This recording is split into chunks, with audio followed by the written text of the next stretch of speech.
Starting my workout. Good morning, everyone. It's me, your favorite cool girl. That's what the kids online are saying.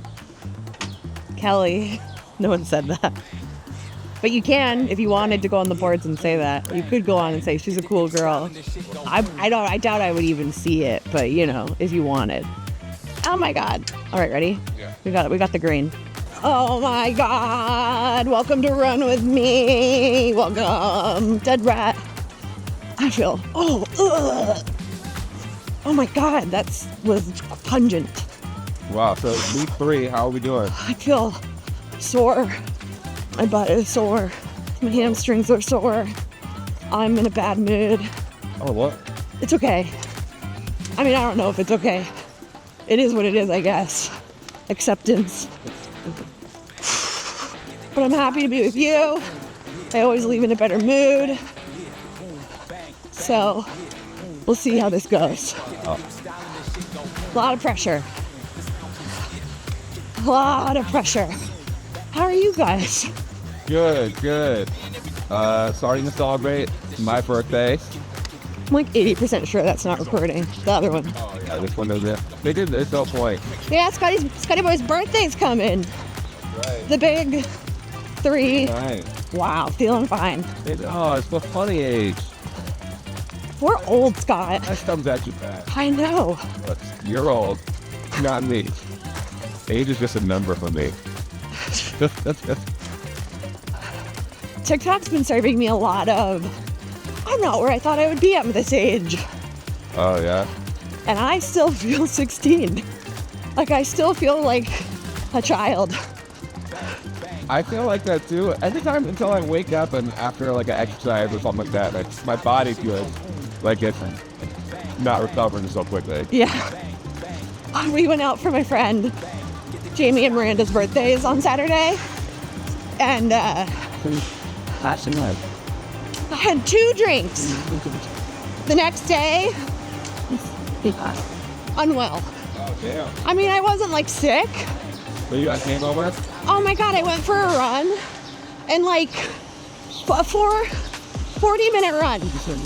Hands on knees, like could not, had to stop and be like, am I dizzy? Am I okay? New York, everything can kill you, and my health insurance is not good. That was a little bit of chaos. I'm up now. But it was worth it. I stayed out until 9:30. Whoa. Whoa is right, Scott. Pretty big. Pretty crazy. Oh my God, I feel like shit. Woo. Woo. We haven't seen a single dog, which is dirt. Oh yeah, it's probably gonna be a low dog day. It's a little sneakily hot and humid. Okay. Oh my God. You know what's annoying is when you feel like you're like really not recording. No, it's recording. It just wasn't face tractations. Face tracking. Where am I going? What am I doing? No, Kelly, I don't know. Sorry. Oh my God. Get away from me. This guy's following me. Yeah, right. Watch this car.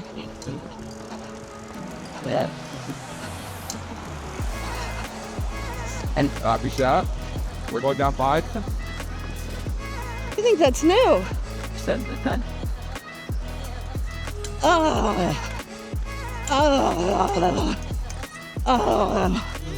That's the mood. Yeah. My butt is so sore. Did you try some new kind of exercise? No, just your typical strength work. Did so many loaded, like single leg deadlifts and squats yesterday. I do my strength work. Do you? Oh, yeah. I love my trick work. You're a strong boy. Big strong boy. And I'm a big strong girl. I saw this TikTok on TikTok. That's what the kids are saying these days. And there was this girl in a jacuzzi with her, I don't know, man. And, well, I don't want to presume, like, friend, boyfriend. It's just her man. Her worker. I don't know.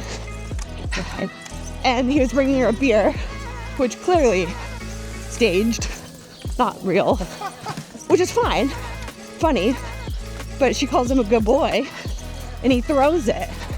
And I was like, the highest praise. Oh my God, Scott! Oh, I know what I was gonna say. There's nothing worse than when you feel like this, and then you look at your heart rate for confirmation that you're dying, and it's like the lowest it could be. Then you're like, I'm fine. On the team calls this week, we were having a discussion, or last week I should say, about whether you can run sore or work out sore. And there's obviously different degrees of it. If you're so sore that you feel like you can't really like run or walk or work out with good form, and it doesn't like loosen up, then no. I think a walk or a recovery day is best for you. Maybe some more foam rolling, gentle movement. But if you are like I'm sore, but I'm okay. I'm more than okay. I'm fine. Like, hey girl, you're fine. Then you're fine, you know? I just feel that. So it really depends. Like this is gonna help me. The whole point of training is to load and stress and fatigue to like just enough so that your body adapts. Little baby tears, and then it grows back stronger.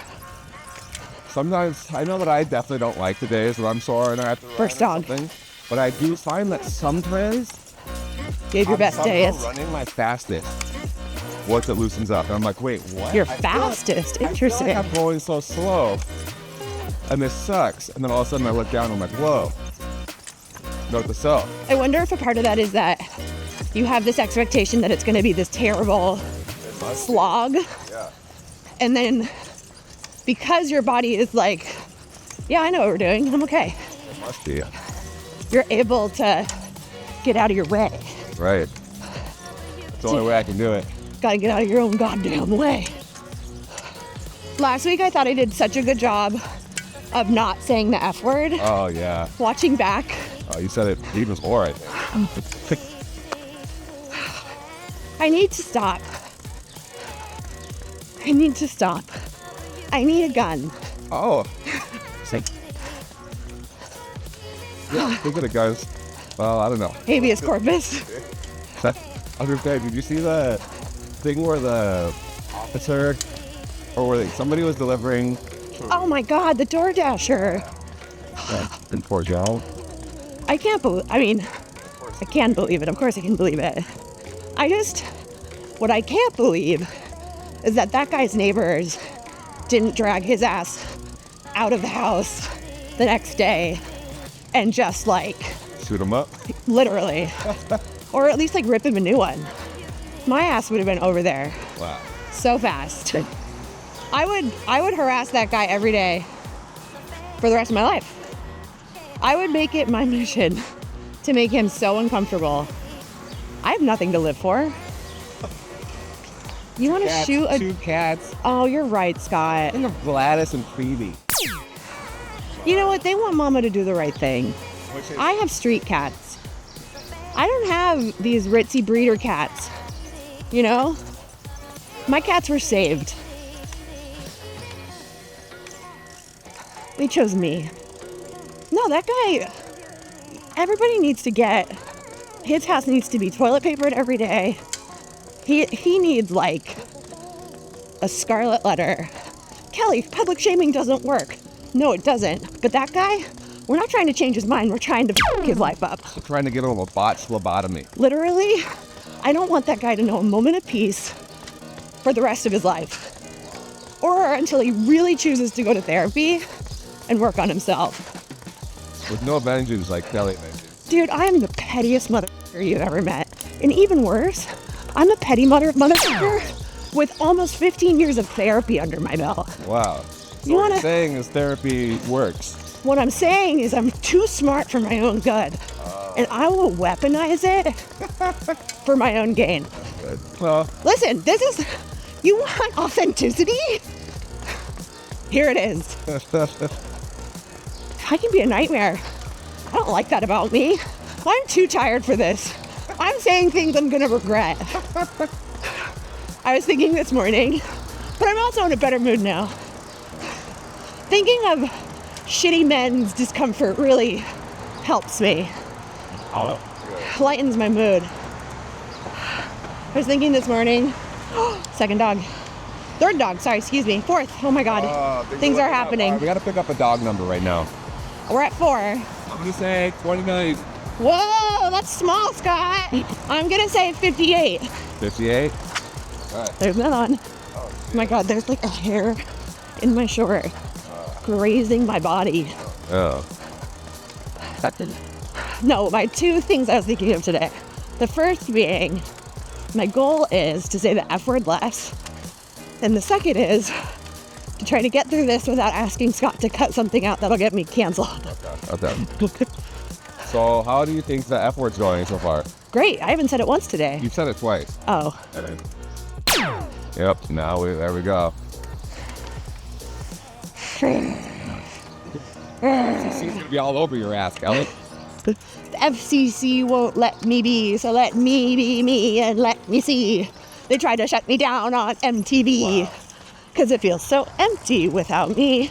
Speaking of that, did you see Kanye West said Eminem was the best U.S. rapper, and then some other dude I've never heard of was the best white rapper? I can't say I give a single ounce of attention to Kanye, Yeah. but I have to agree with him.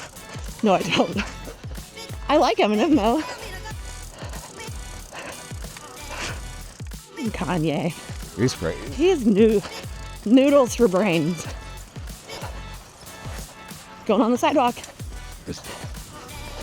I hear a car in my periphery. Something like that. Yeah. You guys, we have a street kitty. Hey, boys. Hi, kitty kitty. Hi, beautiful. Oh. Hi, sweetie. Are you having a good day? Hi. Oh, sorry. Sorry. See, finders keepers. Do you want a brother or sister and a sister? What do you think the cat's name is? I think it's Booger. Oh, how about that? I was gonna say Starlet Donnie. Ooh, that's beautiful. Okay. So, it's week 3 in your training. What's been the hardest part, or like the best part, or what's been going on? Tell us. Oh my gosh. Hard is not a word I would use to describe training so far. That's great. Challenging, sure. Fun, yes. But it's like the perfect amount right now. I'm loving all my speed play days. I'm loving my long runs. I mean, my long runs are like 2 hours long, Scott. They're like just long enough that I'll feel like ready to be done at the end, but like could keep going. Yeah. Everything feels really good. Have there been times where it hasn't been like that? Oh my God, are you kidding me? Years and years and years and years and years. So that's the key. It's just like, oh, if it doesn't feel like that, just know in like a decade it'll feel good. You just gotta stay persistent, you know? Okay. After 10 years of work, it gets better. Okay. I mean, I know that sounds funny, but that is a piece of it. You know, like, I think the mental side of it has gotten a lot easier, where I don't judge as much. And if I do, I can catch that thought and be like, hey, you're human, it's fine. You're okay. Just get this done. When you're newer, or you're in a place that you haven't been before, there's a lot of hypervigilance. There's a lot of looking for information to confirm thoughts and beliefs. So high heart rates, feeling like you're struggling, all of that. Whereas now, if I'm struggling, I'm like, I'm running. To run is to struggle, you know? There are days where it feels great, but they are few and far between. Most days are like pushing a boulder up a hill, and if you go into pushing that boulder up the hill like, oh, I just don't understand why this fucking hill is here. This shouldn't be this hard. I should be getting used to this. I should be getting stronger. I should this, I should that. It should be like this. It's just you're making it so much harder for yourself. As opposed to, oh, this sucks. Oh. But this is a choice, and this is gonna be over in the blink of an eye. So what are the tools I can reach for right now to just kind of like accept that today isn't gonna be the best day? And how can I find pockets that are worth it? That's kind of the way it goes. And yeah, that's so easy to say and incredibly difficult to execute and make a practice. But that's why the mental work is so hard. It's also why BQ or Bust season 1 was so much more fun to watch. 2 dogs. Because everything was so dramatic. Everything was so hard and so scary and so like big. Whereas now, I'd say like I operate at a pretty even frequency. And before it was like high highs, low lows, never like mid. Never, that's not the deal. Yeah. And I would say most of the time I was like crashing out. So super fun to watch. It's not that fun to live. Well, half-mast must be a Trump presidency. What's that? Oh. Well, I got half-mast.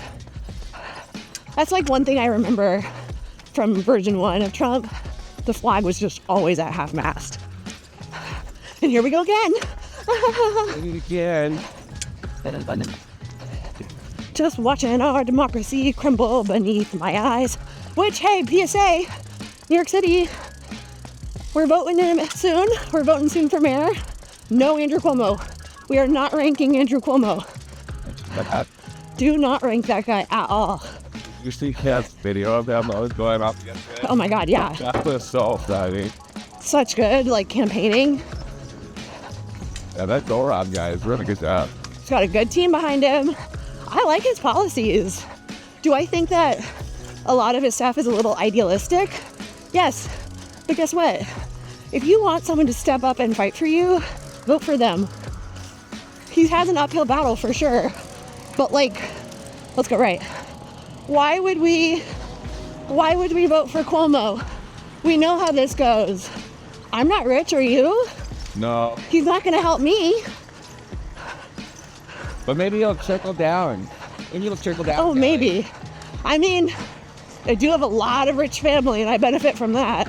Maybe what'll happen is someone will get this $400 million plane and then we'll all just get like, a little bit of money from it. Maybe we all get a ride. Yeah. Everyone gets one ride on the plane, but only if you're white. Unfortunately, Trump only likes white people. Well, he's friends with Kanye. That's true. But Kanye is an open Nazi, and he also likes that. Well, so there's your thing. You could be white or an open Nazi. Which I am not an open Nazi. That's going to hurt your chances, Kelly. Go Handmaid's Tale on his ass. I just watched Handmaid's Tale. It's probably why I'm in a bad mood. Then, did you watch it this morning when you woke up, or did you watch it? Yeah, my air pants. Man, you should have had some coffee. I did. Last time. That's what I do. Okay. I wake up. I watch my TV. Oh my God. I drink my coffee. Oh my God, like that's up. Okay. I make my hit list. Weird. Who's on the top? Today, I don't think I can say it out loud. I think you know. Mini mic moment. Oh, a quick word of thanks to Fuel Goods. Gang, if you're looking for sports nutrition, chews, gels, before running goodies, after running goodies like protein drinks, sports drinks, Scratch, Martin, UCAN, Bonk Breakers, you name it, without feeling overwhelmed, click the link down below or in my bio. Head to Fuel Goods. They are a women-run company making it easier to figure out how to fuel and hydrate on the run so that you can dial in your nutrition. I think it's the easiest piece of the puzzle, but it feels so overwhelming. So it is our goal to make it less overwhelming and to help you make sure that you never underfuel so that you can always feel your best. Fuel Goods is it. Fuel Goods is my ladies. Check it out. Okay. So, you saw some shows this past week. How was it? What's up with the Tonys? John Proctor is the villain. I saw John Proctor as the villain. Oh my God. I saw it. Someone has to tell me, please comment in the comments below if you had this experience. I went on a Wednesday matinee. Going in, I saw a lot of teenagers in uniforms. So clearly high schoolers, which is understandable. It's Wednesday matinee. This is a show about high schoolers. So fun. Super fun. It was the wildest, rowdiest audience I have ever experienced. Both in a little bit of a bad way, but also in a very fun way. Like, the show, without giving too much away, is about a very small... Shall we turn? Or shall we go say hi to Lady Lib? Let's turn. She'll be there. She gets it. She gets it. Hold on, we have to tighten your screw. Okay. Just the morals. Yeah. I'll talk while you tighten your screw. Excuse me. Flip to me, please. Much better. The show is about a small rural town in Georgia, and a bunch of juniors, high school juniors, are reading The Crucible in their English class. And famously, in The Crucible, it only wants you. Here, come pull over. Let's detect my face while we let this weird ass van cruise by us. Anyone who's over here right now. Look into the camera. Okay, so exit. We're detecting my face, everyone. Detected. Great. Detected. So, John Proctor is very famously a great American hero, when in reality, kind of a trash human. Oh. Has an affair with a 13-year-old. Calls her a witch. Calls all of her friends witches. I love that you could do the CD thing and then, you could just, oh, you're a witch. You're a witch! Which if I have $1 for every time I had sex with a 13-year-old boy and called him a witch, I'd have no dollars because I'm not nuts. I guess that's why we're red. That's where we differ. Anyways, things come out, lots of parallels between what's going on with family, what's going on at school. There's grooming. There's a girl who's kind of been ostracized and by her schoolmates and her best friends because of things that have happened. So just like so many, like, it was just like very smart, very wild, a ride. Okay. The high schoolers it was like being in the audience of Jerry Springer. Anytime like a big reveal would happen, we're going right. Okay. When Sadie Sink, who's from Stranger Things, she's one of the stars, when she came on stage, she comes in a little late. It was like NSYNC circa 2001. Damn. Like a full 60-second break, screaming, little girlie screaming. Wow. So fun, so wild. So that, like, the energy of that was so fun and so, like, wild. I haven't been to a show with that kind of energy in a very long time. So that was really fun. The con, these motherfuckers cannot put their phones down. Oh my God. Those ushers I felt so bad for our ushers. Earning their money. They were running up and down those aisles with their flashlights. And these kiddos could not sit still. They were getting up every 5 seconds. And I was just like, what is happening? And it's a one act. Like, guys, go pee-pee in the potty before the show starts, which I know you're not. You're either going to vape or text someone, or you're going to make out in the bathroom. I was young once. Although, if we went to... a lot of making out in the bathroom? No one touched me with the 10-foot pole. No. Absolutely not. And if we were at the theater... oh my God, that dog is cute. I was sat at the theater. Theater in America right now is in a really bad place. It's really hard to watch. Regional theaters, which are like theaters that are not here in New York or in big cities, are failing. Obviously, we have an administration that is not keen on critical thinking. I tried to go see a play. Oh, really? Yeah, and then the cast, geez, what was it? He tried to do one, and it was talking to him like it's a political play, and it's about like uprising against the current administration. And he tried to go see it, and they all boycotted it. Oh. So they wouldn't actually show it to him. Interesting. That's what I feel like I remembered. It happened like a week ago. What? I'll have to Google it. Anyways, funding's getting cut. So my friends, whether you have money or you don't, go to the theater, go to the arts, give them your money if you have it. Like, go. We need the arts. The arts give kids safe places to explore, to discover identity, to get curious about big ideas, to think, to be creative, to find community, to be smart. Like, when I was in school, I obviously never did sports, obviously. I was a theater kid, and it was always really frustrating to me to have my sister, who was a sport person. She played a sport person. What's the word? Athlete. A sport person. Dude, I get it. That's a Scott word. She played golf. And to see the amount of money that those programs got compared to our theater programs was always so upsetting. Clothing, trips, buses, and like we were given like, here's a cardboard box. Oh, you can't do that, or like play. Oh, you can't do that. Just like so much stupid shit. It's frustrating because the arts make you empathetic. It is really difficult to be in the arts and not discover like compassion, empathy, and just you learn how to put yourselves in other people's shoes, because that is quite literally the craft.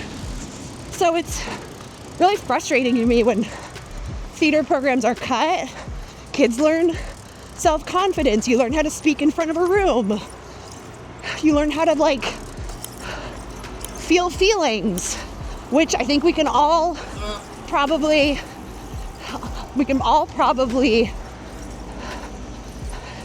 you're okay. That scared me. It's gonna be good. You could also say on your right. No, just an ambiguous heads up. Notice that it was the man and not the woman. But Kelly, you're in the bike lane. I think we've seen 4 people since we've been over here. It is very early in the morning. And the sidewalks, want to see them? Look at them. Giant elevation changes, huge holes, a literal fire hydrant in the middle, a big pole in the middle. Shut the fuck up. Kind of like life. Everybody, you do you. And if we can all just safely go around each other and say, hey, maneuvering around you, I think the world would be a better place. Or you can bulldoze your way through life and be a dickhole. A little baby dickhole. So anyways, I find it really frustrating to see theater get so just rocked right now. Did you also, oh my God, I saw this TikTok. I'm not even gonna pretend it was an article. I'm sure it was an article that someone else read. It was a TikTok. The average American reads at a 7th grade level. Oh. And they don't, honestly, they don't read. Yeah, that's what I didn't even think the average person read. Which is really spooky. There was, somebody pointed it to me like this, where it was just not reading is choosing to be functionally illiterate. Yes. And I was just like, wait, I had to think about it for a long time. I think it's true, like, yeah, if you don't read, that's a way of consuming information. And it's like one of the things that makes humans humans. Totally. And the ability to like use your creative mind. if you're choosing not to do it, then you're actively choosing like not to connect with. No, I don't know how I feel about it, but I feel strongly. And especially with audiobooks now. Yeah. Like you don't need to read, but like getting stories and information, fiction or nonfiction. Like we're not saying go pick up Shakespeare. Like read whatever you want. But the way that administrations have like sledgehammered education is so terrifying. And this comes down to like priorities. Too many people don't prioritize education and don't like want to step up for our teachers or our students. I'm gonna come a little bit behind you, Scotty boy.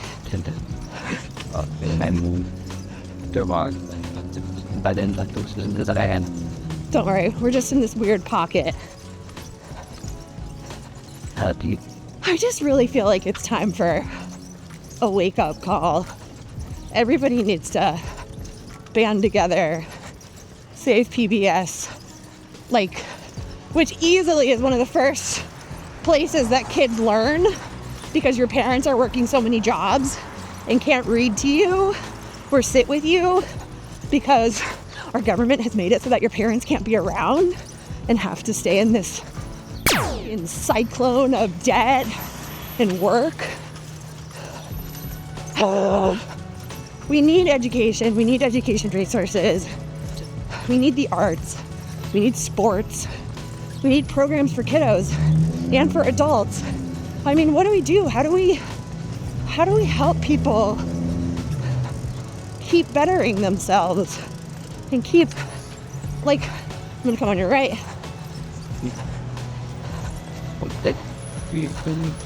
Find ways to discover and use their minds, like a break. I mean, so many people, I think, hear that reading and they think, oh, school. But reading is so fun. I don't know, that scared me. I really like reading. So do I. But yeah, I guess we could just give people more guides. I'll solve it. I like reading because, one, I'm not unique. People have gone through these same problems that I have. Whether they have the same tools is not irrelevant. But there's already been people that have just gone through these problems. Some of them were fortunate. Some of them were introspective and wrote about it and trying to solve the problems. And then you can just learn from that. And I like the whole idea of, there's a dog. I love the whole idea of just not necessarily having to make the same mistake that somebody else has already done. I'd like to learn from them instead of having to do it myself. I love that. That's nice, Scott. My name is Cedric Boy. And that's leader. There's this professor dog on TikTok, He teaches at Cal State Fullerton. Wow, is it my dad's system? Oh my God, Professor there. I forgot. We grew up very close to, well, you grew up very close to Cal State Fullerton. I went to college 40 minutes away at Cal State Long Beach, go Beach. And he, coming to your left, he gave quite the hot take that there are too many theater BFA programs that are turning out untalented kids who then come to New York or go to LA and can't find jobs. And shockingly pissed a bunch of people off. Shocking. That is shocking. And it's interesting because I didn't go to a BFA program. I got a BA, Bachelor of Arts, in theater. And I remember we had, one of the great things about my program was we had something called Showcase, which we were allowed to put up 6 or 8, I can't remember how many every semester. Every week, a new one act went up. Student run, student stage managed, student directed, student acted, student lit. Like everything was run by the students. So you really like get a feel for let's put on a show without the help of other people. Obviously we had our teachers overseeing it, and you had to take Showcase. You couldn't be a theater major and not be in Showcase. And every week you had to go to the one acts on Thursday night at midnight or on Friday at noon. You could only miss 2 a semester. You had to go to all of them. But I remember the first Showcase of the semester, or I should say of the year, our department head, it was my first day freshman year. We're sitting in the back right house of our big full stage theater. And she goes, most of you, and you're sitting in a room with like hundreds of people, grad students, undergrad, look around. Most of you are never gonna work a day in the arts. And everyone's majors. No one's a minor here. Everyone's a theater major or a grad student. And I remember thinking, it's so true. So many of these people are never going to work a day in the arts. Not me, though. I'm so talented. And when I graduated, I was like, oh my God. I like saw Joanne's words flash across my face. And I was like, I don't know what to do. How do I get an agent? How do I get started? I don't know anyone. So I didn't even try.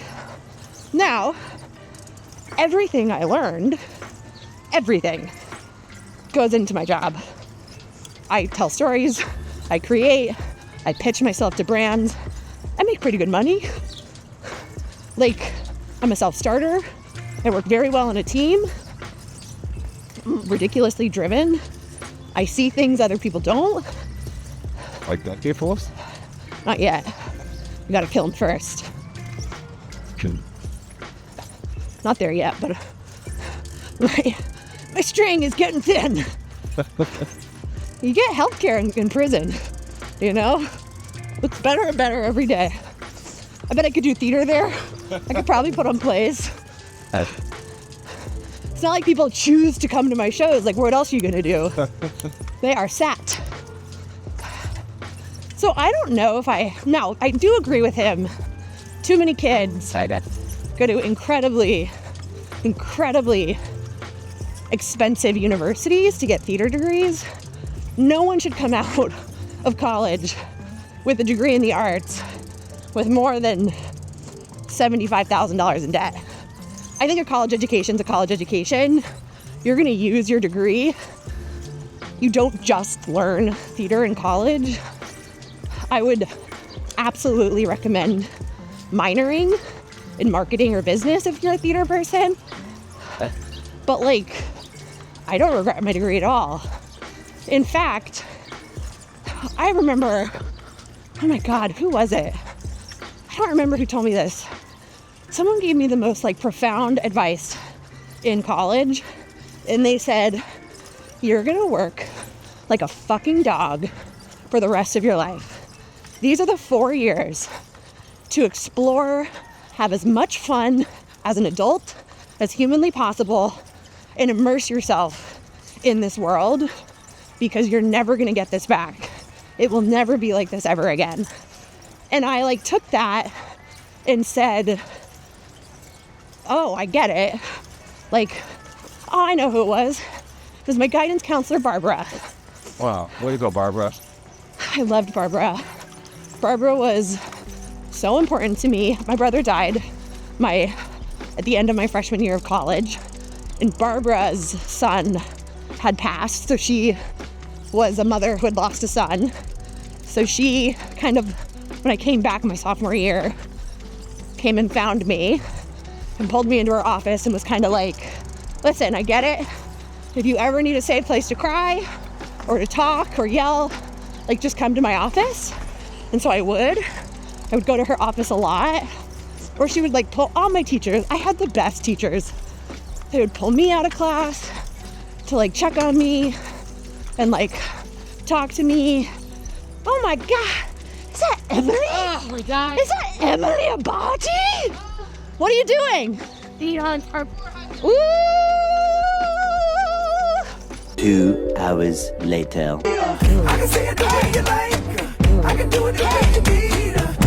So I just like had so many people watching out for me. But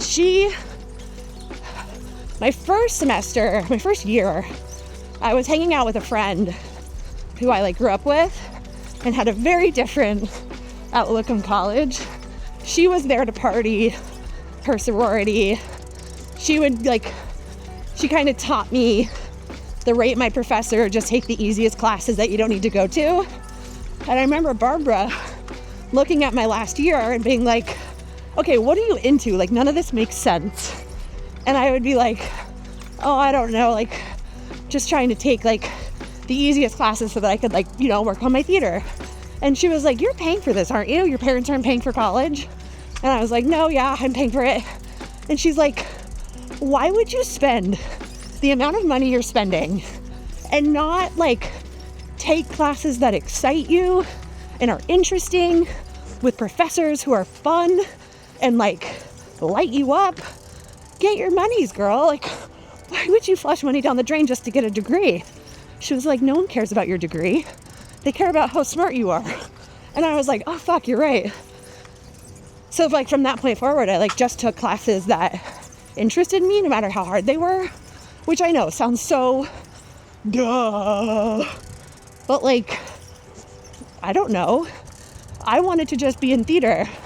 I didn't understand how important it was to be well-rounded, and that Greek myth or pagan culture or marine bio or all these other classes could like really ignite something in me. So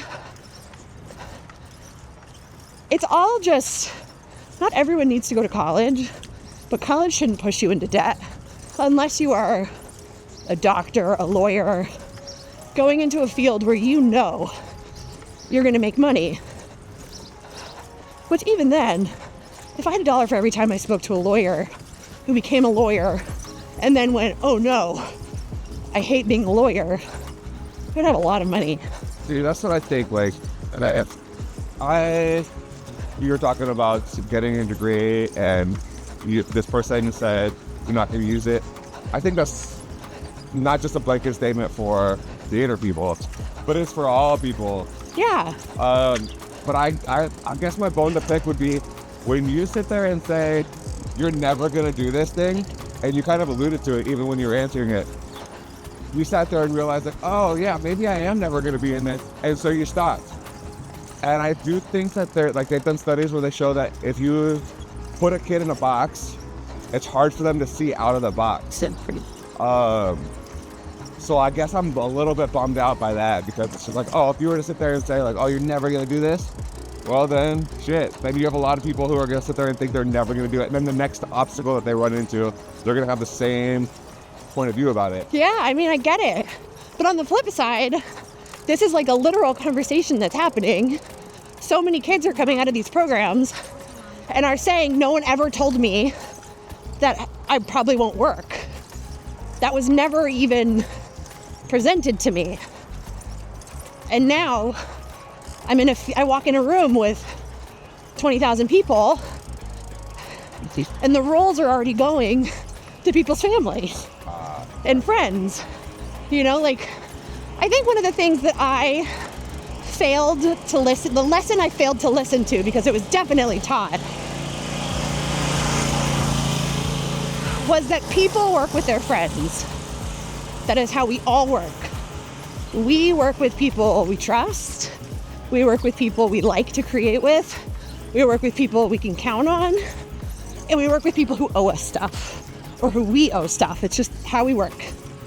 I need something from you, so I'm gonna do something for you, right? So I think it's just kind of built into, you know, it's kind of built into what we do in the theater. You can't put on a show by yourself. You have to build ensembles and you have to build teams quickly. And then you take people with you. But the entire time I remember, like, our teachers were like, get your asses over to the film department. What are you guys doing? Go meet them. Go create with them. Did we? No. Because we were theater kids. Like, I wish I would have had my paws everywhere. And does it make a difference? No. I'm a people person. And I also, like, go find bright and shiny people. I'm in the theater. I'm producing, I'm doing stuff. Like, I found my way back. I just built a house next door and threw a different kind of party than I thought I was going to be doing. So I don't know. It was interesting seeing, like, comments on that guy's video, that teacher at Cal State Fullerton. Okay. Someone posed sports and said, well, look at, like, someone playing football. Yeah. When you go to college and you play football, you're not majoring in football. And it's interesting because in a way you're like, right, why not? I've always wondered why that isn't the major. Why you're not just doing sports marketing or all this stuff. And now, granted, I'm not. I know my sister's experience. I know friends' experiences. I do not know enough about sports to, like, make blanket statements or know how it works. But I do know, just from my sister and what she experienced at San Diego State, that a lot of those kids, like, get a lot of special treatment and don't go to college. They get through college and play their sport. And there are a lot of student athletes who are smart as fucking whips and double major or, you know, get degrees and go on to have incredible careers. But I don't understand sports in college. I'll be the first to say it. It doesn't make sense to me. Like, you're there to study. You're there to get a degree. That should be the focus. Not playing a sport that doesn't apply to your degree. Why do we give money to that? Why would my money as a theater major go to that? Now, granted, I understand a lot of money comes into sports, but why is it that our country is the country that does it and most others in the world don't? Because we fucking value the dollar over everything. It's just interesting. You miss so much school. Wow, this is the lowest dog day we have ever had. We're 50 minutes into this, and we are at 19 dogs. Wow. This is depressing. I think it's safe to say we never go to Red Hook again. Yeah, I think it's just the weird weather. Are we going? We're going that way. This is close. Brooklyn Half Expo. Oh, good 20th dog. I don't know. I know a lot of people who could never have gone to college without sports. So I'm empathetic to that. I know a lot of people who found a lot in sport, and I'm empathetic to that. But I don't know if I'm at a place where I think they should be in college. Sorry. No, yeah, it makes sense. I feel like it's really simple. It's a values problem. We as a country have bad values. And we encourage certain activities because colleges are for profit. Yes. And guess what they found out? How to make money. Yeah. And they figured out how they could print money on demand by profiting off of sports. Yeah. And they haven't figured it out in such a way elsewhere. So instead of try, they're just going to spam the same thing over and over again. A bunch of spammers. That's my hot take. Okay. All right. What else? We are cruising. Oh my God. Scott and I were chit-chatting, and I came up with this idea, Alpha-Affirmations. So I was writing a bunch of jokes with the help of my good friend, come over here, ChatGPT. They're kind of silly and goofy. Silly and goofy. Alpha-Affirmations. You're not stuck. You're just in the beta basement. The elevator's broken, brother. So it's time to crawl up the shaft. 3 dogs. Yeah, how's that? Pressure makes diamonds and you're still a lump of coal. Diamonds don't relax. They're made. They cut glass, son. What does it mean? Nothing. Because these alpha boys are dumb as rocks. This isn't the all-you-can-eat buffet of suffering. You think winners get full? Winners don't burp, they build. I love winners don't burp, they build. Winners don't burp, they build, son. Winners don't burp, they build. That's a shirt. Look in the mirror. Alphas don't look, they see. Seeing is believing, brother. I like that. I like your brother comments at the end, like, Brother, king, what's that guy? boy, the Hulk, Yeah. the Hogan or whatever. I was gonna say, brother. brother. Oh, I thought she was gonna come this way. Swing wide, Scotty boy. Don't swing wide, Scotty boy. I can't read where they're going.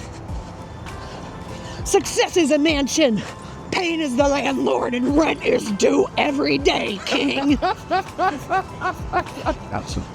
Humble pie is full of fiber and failure, but it keeps you regular. Get up, hold on, redo. Reset. Humble pie is full of fiber and failure, but it'll keep you regularly winning. Yeah. Wow. Before you can elevate, you gotta marinate. Sit in your failure stew, bro. That's how winners get tender. Sit in your failures. Sit in your failure stew, bro. That's how you marinate. You can't be sprinting towards your goal if your emotional arches are collapsed. Orthotics for the soul, king. What the hell is that? Orthotics for the soul? Yeah. That's what happens when you don't use your big toe, Scott. Oh, it's good. Don't let no happen to you. Make it happen. Your word is God, brother. You want the crown? Then train your neck. Greatness is heavy, king. People say stay grounded, but rockets don't stay grounded, and neither should you. Hard launch on your enemies. Wow. Like what day is it? 3 more. You're not tired. You're just bored. You think Kanye rests on his laurels? What does that mean, rest on your laurels? Looks like it's like you get a laureate for when you like achieve a thing. Oh, wow, look at you. Want to know how he knows that? Or reading. He's called what we say learned. Everyone's talking about self-care. I'm talking about self-scare. What does that have to do with anything? FAA, almost anything. Clear the runway, King. You're cleared for takeoff. That's all I got. That's pretty good. I like that. I feel like I have to start with one of them like every day. Like there's a new one. Today's Alpha-Affirmation is, as the day is going on, we're trying to like gaslight ourselves using it and see if we can build upon it. climbing up that hill. More like Place the day. Making that heavier bitch. climbing up that bitch. That thing needs the Grassy knoll. More like grassy meadow. Okay. I was wondering where you're going with that one. I didn't know. But grassy, no. What's about is that? I'm not Wayne Brady. I'm not that talented. So one of my favorite Wayne Brady moments was when, I forget what it was on. I think it was on that kiss. that improv show. Whose line is it anyway? Yeah. And the result was, is Wayne Brady gonna have a choke dick? And they just came out of nowhere, and it was like very first time I've ever heard it. Holy cow. Wayne Brady is one of the most talented people known to mankind. When we were on the cruise, Anna was like, to Wayne, Kelly's most excited to see you. She said out of everyone on the boat, she's most excited to see you. And I went beet red. And I was like, it's so f***ing true, Wayne. I'd follow you off a bridge. He is so f***ing talented. And the nicest human being on the face of the earth. Hey. Did he choke you? No. I wish. He's just such a good sport. He's a good guy. I love that Wayne Brady. He did. So we like on this Broadway cruise that we were on. They all had like two shows. One where they did. Doesn't matter. One of his shows, he didn't have backup singers, so he would ask the people in the audience like, who knows this song, and then bring them on stage, and they would be his backup singers. And it was That's so fun. the most electric, fun, adorable thing. So fucking smart. What a genius. He was talking about white girlies, white high school girlies, teens, and like he did Hamilton, and he was Burr, and he was talking about how terrifying it is when you're doing that show where there's so much going on and you have so much text. It's such a hard show, and you'll look out in the audience and everyone knows it better than you, and especially the teens, and they are like looking at you like, don't fuck this up, don't fuck this up, which of course they're not, but kind of. See, yeah. And then he brought the girlies up for wait for it, these 3 teenage girlies. Oh my God. They're in the background, wait for it, wait for it, wait for it, wait for it.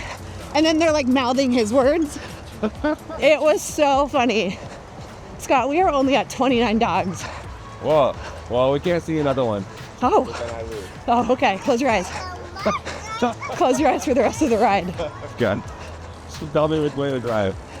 We're gonna be going left in about 5 seconds. Okay. Brooklyn half is coming. Brooklyn, oh, there's a dog. Let's go in the bike lane. We already got that one.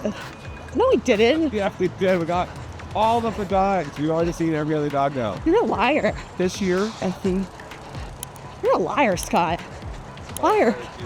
Liar, liar, pants on fire. Committed to smart. Ooh, 2 dogs. You already got those. No. Gato is cat. We already got toes. Where are we at? All right, we can head back to the dock. Okay. Time to dock this boat. So what's on the rest of the docket for the training this week? Oh, big question, Scotty boy. Allow me Allow me to reintroduce myself. That's I'm out of breath. Baby boy, if you catch my breath. Baby boy, if you catch my breath. Scott's doing that one-handed uphill push again. That's right. Okay. Today I was supposed to do 6 by a K at interval pace. So I will do that tomorrow.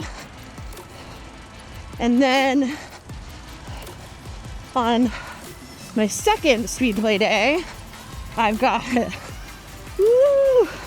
2 by 3 miles at threshold pace. Woo! What is that? You run? Trying for 750s. Wait, how does it work? What does 2 by 3 miles mean? What does that mean? So I'll do my 10-minute warm-up, and then I will go for 3 miles. I'm trying to hold that comfortably uncomfortable pace. So threshold pace is all about running underneath your blood lactate, or not blood lactate, running underneath your VO2 max, teaching your body how to clear blood lactate. totally great. So it's hard, but it's not like an all-out effort. Something that I could probably hold for 60 minutes, but I'm not going to.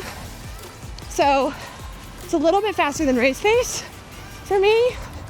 So I'll run for 3 miles, excuse me. I'm gonna take a 3-minute recovery, and then I do it one more time.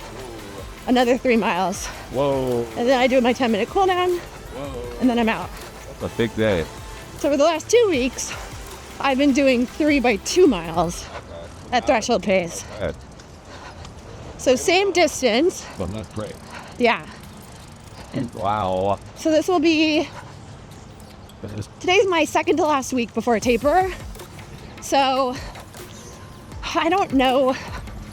I was supposed to go to New Hampshire with my family next week for Memorial Day, but now I don't know. Are you here for Memorial Day that week?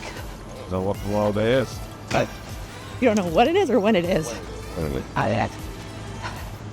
And we're back. Do you have like an exercise of the week that you kind of, it's harder for you to get up and like you maybe procrastinate more on? No, I really look forward to my runs now, but I'm really fit.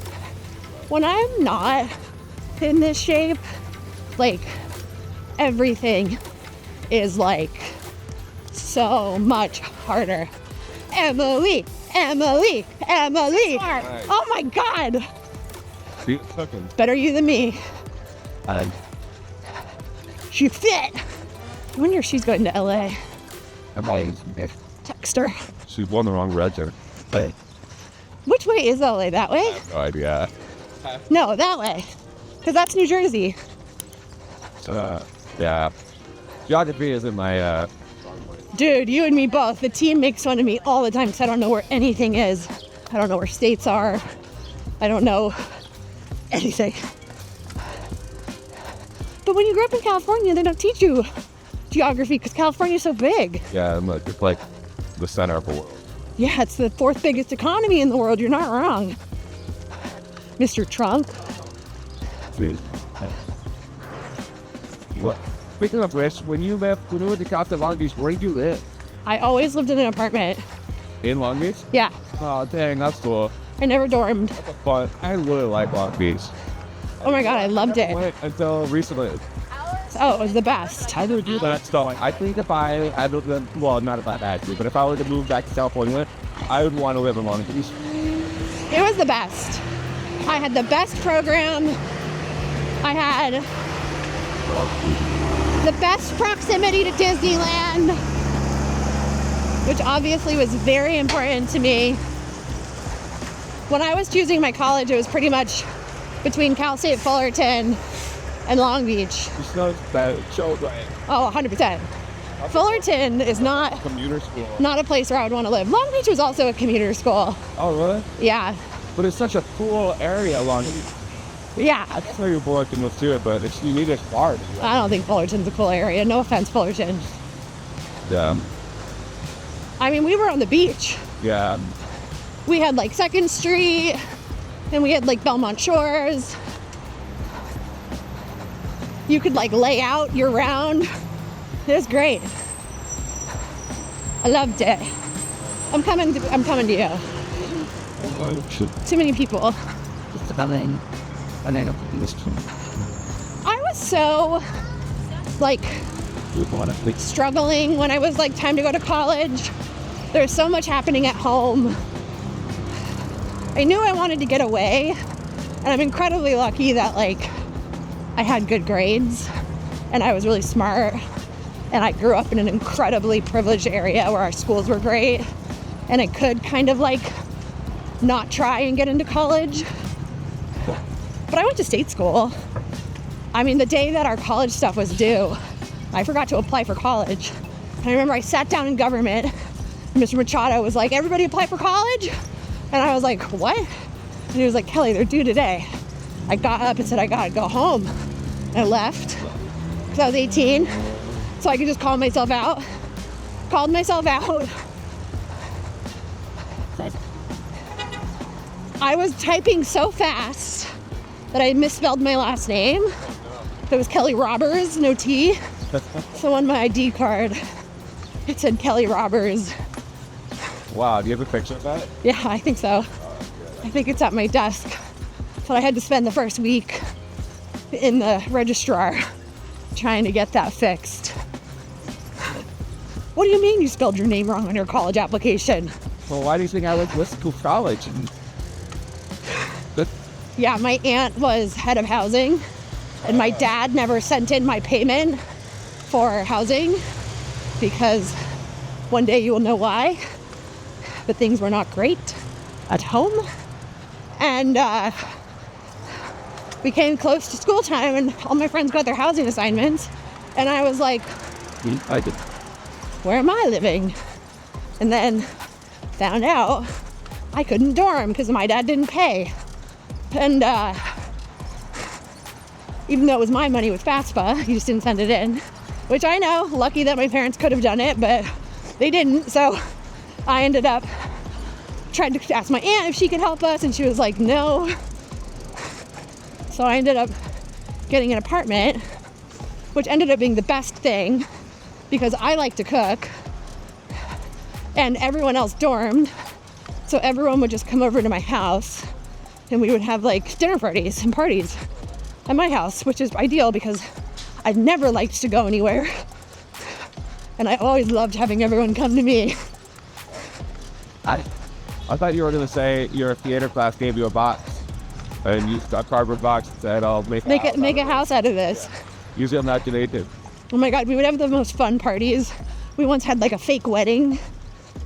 And everyone had like a role.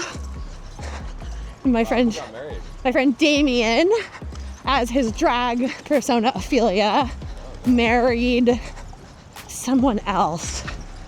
I don't remember who Ophelia married, but I was Ophelia's mother. I was the mother of the bride. My baby girl. It was really funny. I wore this like big fur coat. We were always doing shit like that. It was really fun. College was the best. Me and Luam, us against the world. I was Luam. I haven't. Luam moved to Manchester. Whoa. I know. She said, America. All right. Let me go to where it originated. A little longer than we expected, but last dog. Oh my God, the lowest dog day we've ever had. Guess. 38. 40, very close. 70 minutes. 10 minutes longer than what was on the schedule, but I'm okay with that. I hope you had fun. Smash that like button, tell your friends, and also come train with me. If you're running a fall marathon, join the training experience. Coaching calls, good times. The team is available. We have private coaching with Morgan and Cassie. Ultra coaching was finally available. Ooh. Morgan's amazing. We got running plans. We got all the things. So give me your time. Come on over to baddestlightagain.com and